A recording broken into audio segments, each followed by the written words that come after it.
Assalamualaikum warahmatullahi wabarakatuh. Alhamdulillah wassalatu wassalamu ala rasulil karim al-mab'uus rahmatan lil alamin wa ala alihi wa sahbihi ajmain, amma ba'du. Dewan Hakim yang bijaksana dan teman-teman yang saya cinta, alhamdulillahirabbil alamin, hari ini kita telah sampai di penghujung bulan Ramadan, di mana kita bisa mengisi kegiatan-kegiatan positif yang bisa memberikan keberkahan di dalamnya. Salah satunya adalah mengikuti acara yang dilakukan oleh Pelita Intan Muda.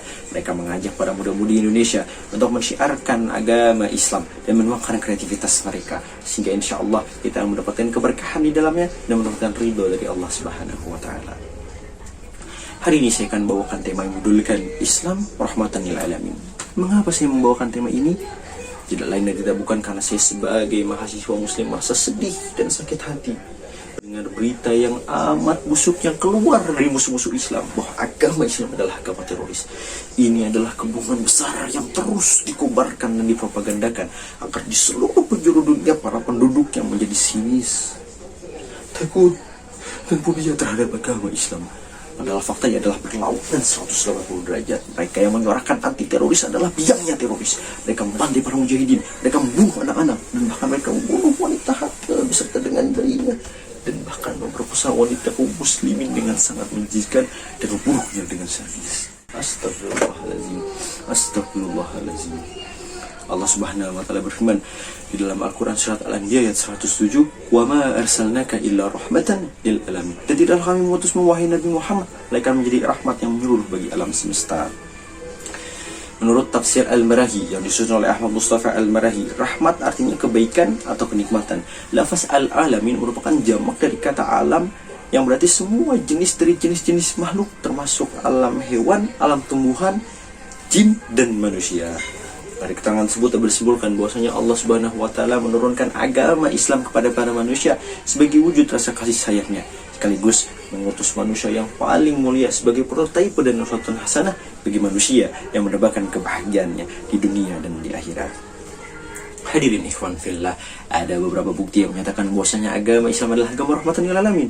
Yang pertama, dalam tafsir Al-Azhar, Buya Hamka menyatakan bahwa risalah yang disampaikan Nabi Muhammad SAW kepada para manusia adalah memberikan kesempatan kepada manusia untuk mempergunakan akal fikirannya secara sehat, sehingga secara contoh konsep tauhid, manusia tidak akan menyembah batu, pohon, berhala, dan lain sebagainya yang tidak memiliki kekuatan atas tanpa seizin Allah Subhanahu wa Ta'ala.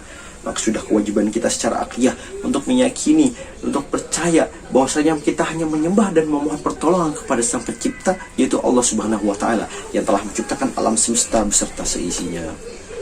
Yang kedua, Allah berfirman di dalam surat Al-Qasas ayat 77, "Wa bataghi fi ma ataqallaha darul akhirata wa la tansa nasibaka minad dunya." Dan carilah pahala negeri akhirat dengan apa yang telah Allah anugerahkan kepadamu, tetapi jangan lupa bagianmu di dunia. Dari situ kita mengetahui bahwasanya kita harus mencari kebahagiaan di dunia dan di akhirat. Yang ketiga, agama Islam pun mengajar kita untuk saling tolong-menolong, saling berbagi, dan bahkan saling bertoleransi antara beragama. Karena dengan bersatu padu itulah kita akan mendapatkan kebersamaan. Dan dengan kebersamaan itu adalah kita akan menemukan kebahagiaan. Sebagaimana firman Allah dalam surat Al-Maidah ayat 2, "Wa ta'awanu 'alal birri wat taqwa wa ta'awanu 'alal ismi wal udwan."